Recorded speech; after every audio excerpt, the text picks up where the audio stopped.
Hello everyone, आज मैं आपको एग्ज़ाम में अच्छे नंबर लाने का एक बहुत सारे आसान तरीके बताने जा रहा हूँ। सो आपसे रिक्वेस्ट है, आप मेरी वीडियो को लाइक करके चैनल को सब्सक्राइब ज़रूर कर देना, ताकि आप एक भी फॉर्मूला मिस ना कर सकें। ठीक है, अगर आप मेरे अकॉर्डिंग पढ़ेंगे सो आपकी फिर कभी नहीं बैक लग सकती। ठीक है, आप हमेशा फिर पास होंगे। सो मैं आपको बता दूं, अगर आप ये जो से मैं टिप्स आपको बताने जा रहा हूँ, अगर आपने 101% अगर आपने दिमाग में डाल ली है, फिर आपकी बैक कभी नहीं लग सकती। ठीक है, सो आपसे रिक्वेस्ट है, आप मेरी वीडियो को अंत तक ज़रूर देखना। वीडियो को स्किप करके बिल्कुल मत देखना। यदि आप वीडियो को स्किप करते हैं सो हो सके आप एक दो पॉइंट मिस वगैरह कर जाएं। ठीक है, सो ज़्यादा आपको ना डिले करते हुए अब हम बढ़ते हैं वीडियो की तरफ। सो सबसे पहले आप देखिए कि एक पॉइंट है, सिलेबस के अकॉर्डिंग पढ़ें, यानी कि कभी भी आउट ऑफ सिलेबस ना जाएं। हमेशा अकॉर्डिंग टू सिलेबस ही आपको स्टडी करनी चाहिए। ठीक है, सो रही बात अगर यूट्यूबर की, सो अगर आपको यूट्यूबर कुछ बताते हैं सो उनकी बातें अगर आपके सिलेबस में लिखी हैं सो अकॉर्डिंग टू सिलेबस ही आप स्टडी करें।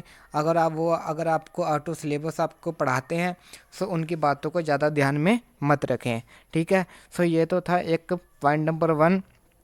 अगर हम सेकंड पॉइंट की बात करें, रटे ना बिल्कुल भी, यानी कि जब जब आप स्टडी करने बैठते हैं सो उसे बिल्कुल भी रटा मत कीजिए। ठीक है, आप बिल्कुल डीपली जाकर ही स्टडी कीजिए। आप एक बार एक थ्योरी को पढ़ लोगे सो उसे अपनी लैंग्वेज में ट्रांसलेट करके देखिए कि इस थ्योरी का क्या मतलब है। ठीक है, हाँ, अगर आप एग्ज़ाम में अपनी लैंग्वेज में लिख देंगे सो इससे ज़्यादा और कोई नहीं बात हो सकती। ठीक है, अगर एग्ज़ाम में अपनी लैंग्वेज में लिख देंगे फिर आप एक अच्छा स्कोर अचीव कर सकते हैं। क्योंकि कभी कभी जो स्टूडेंट होते हैं वो कभी कभी सर की लैंग्वेज नहीं लिख पाते, क्योंकि उसमें फिर काफ़ी कठिन होती है उनकी लैंग्वेज।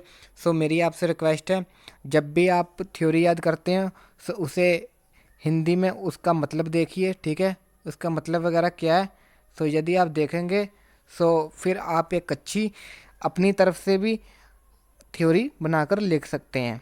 ठीक है, सो ये रिक्वेस्ट है कि रटे ना बिल्कुल भी। अगर हम थर्ड पॉइंट की बात करें, 101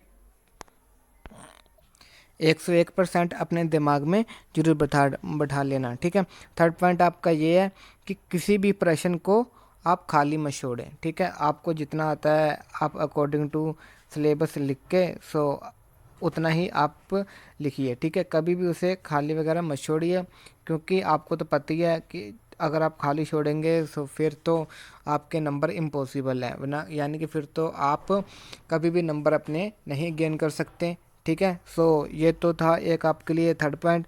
अगर हम फोर्थ पॉइंट की बात करें कि जो प्रश्न आता हो सबसे पहले आप वही कीजिए। ठीक है, आप हमेशा ये मत सोचिए कि हम अकॉर्डिंग टू सीरियल वाइज चलें।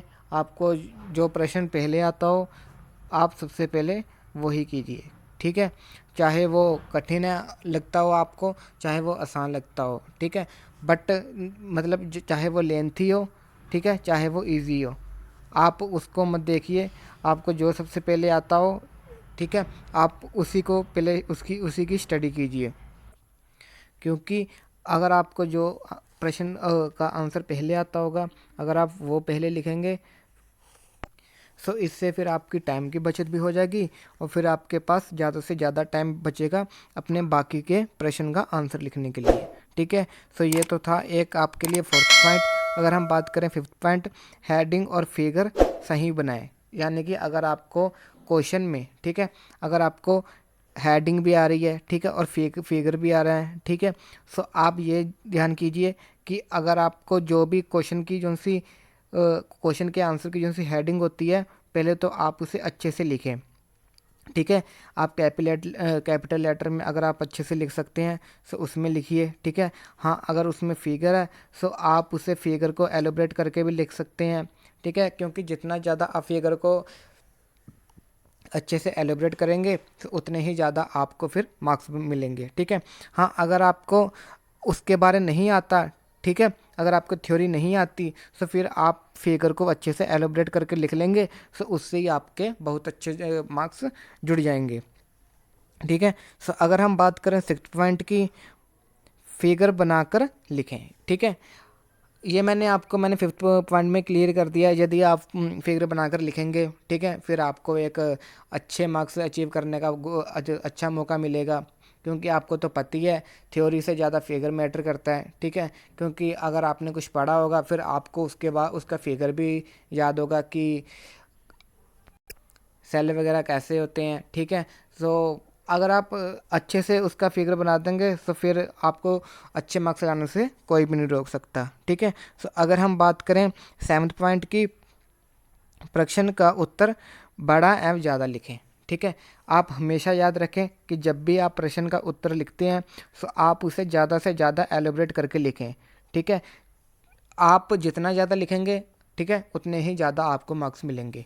जैसे आप सपोज कीजिए कि आपका 6 नंबर का एक प्रश्न है। ठीक है, सो आपका जो सा मेरे अकॉर्डिंग है, सो फिर आप उसका कम से कम 2 पेज में तो लिखें। ठीक है, हाँ, अगर कोई क्वेश्चन अगर 6 मार्क्स का है, ठीक है, अगर आप उसे हाफ पेज भर रहे हैं फिर आपको 1-2 मार्क्स मिलेगा, आपको ज़्यादा नहीं मिलेगा।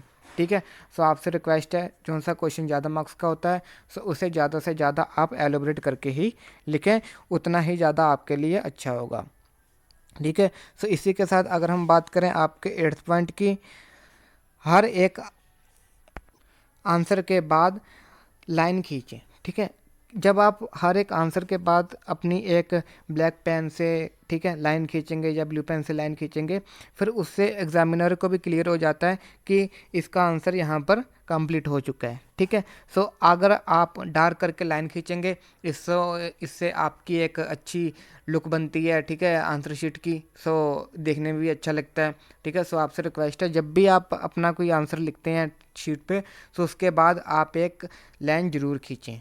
ठीक है, क्योंकि इसमें एग्जामिनर को भी क्लियर हो जाता है कि इस बच्चे का आंसर यहाँ पर ख़त्म हो रहा है। सो अगर हम बात करें 9th पॉइंट की, सो राइटिंग अच्छी बनाएं। ठीक है, हाँ, अगर आपकी कैसी भी राइटिंग है बट उसे अच्छी भी इसे ज़्यादा से ज़्यादा ट्राई करें कि उसे अच्छी तरीके से लिखा जाए। ठीक है, अगर आपके पास खाली टाइम होता है सो आप घर पर बैठ के हैंड राइटिंग की प्रैक्टिस कीजिए। ठीक है, आप जितनी ज़्यादा अच्छी राइटिंग बनाएंगे सो उतने ही ज़्यादा आपके अच्छे मार्क्स आएंगे। सो आपसे रिक्वेस्ट है आप कभी भी हैंड राइटिंग आप अपनी गंदी मत लिखें। ठीक है, हमेशा उसे अच्छी यानी कि सजा दजा लिखें, जो कि दिखने में भी अच्छा लगे, एग्जामिनर को भी अच्छा लगे कि मतलब कि हाँ भी कुछ लिखा है। ठीक है, ये थोड़ी है मतलब कि ज़्यादा कर्सिव में लिख दी, ज़्यादा भी कर्सिव मत लिखें, बिल्कुल सिंपल लिखें ताकि एग्जामिनर को भी ईजिली समझ आ जाए। सो मेरी आपसे रिक्वेस्ट है अपनी हैंड राइटिंग को थोड़ा अच्छा कीजिए। अगर हम बात करें लास्ट पॉइंट की यानी कि 10th की, हमेशा जब भी आप एग्ज़ाम में लिखें तो डॉट पेन का यूज़ करें, कभी भी आप जेल पेन का यूज़ मत करें, क्योंकि जहाँ भी आप जेल पेन का यूज़ करते हैं वहाँ वहाँ पर ही आपकी राइटिंग की प्रॉब्लम क्रिएट हो जाती है। ठीक है, कभी कभी आपकी शीट बड़ी ज़्यादा गंदी दिखने लगती है कि जब आप जेल पेन यूज़ करते हैं। सो आपसे रिक्वेस्ट है यदि भी आप आंसर शीट लिखने बैठते हैं सो हमेशा डॉट पेन का यूज़ करें। ठीक है, क्योंकि अगर आपको डॉट पेन अच्छे से चलाना आ गया फिर आपकी ऑटोमेटिक हैंड राइटिंग भी अच्छे से इम्प्रूव हो जाएगी, क्योंकि अब कुछ बच्चे होते हैं जिन्हें जेल पेन अच्छे से नहीं चलाना आता, उनकी हैंड राइटिंग भी बहुत ज़्यादा गंदी हो जाती है। सो आप पहले तो प्रैक्टिस सीखिए। ठीक है, आप घर पर बैठ के रफ नोटबुक में अपनी हैंड राइटिंग की प्रैक्टिस कीजिए, फिर आप ऊपर से डॉट पेन का यूज़ कीजिए। देखिए आप कुछ ही दिनों में आपके अंदर इम्प्रूव दिखने लग जाएगा और आपकी हैंड राइटिंग भी अच्छे से हो जाएगी। सो ये तो थे 10 एक बहुत ही आसान फॉर्मूले जो कि आपको लागू करने चाहिए अपने एग्ज़ाम के टाइम, और यदि आप मेरे अकॉर्डिंग स्टडी करेंगे फिर आपकी एग्ज़ाम में कभी भी बैक नहीं लग सकती। ठीक है, आप हमेशा 101% ही पास होंगे। ठीक है, सो यदि आपको ये मेरी वीडियो अच्छे लगे तो वीडियो को लाइक करके अपने दोस्तों के साथ भी ज़रूर शेयर कीजिए।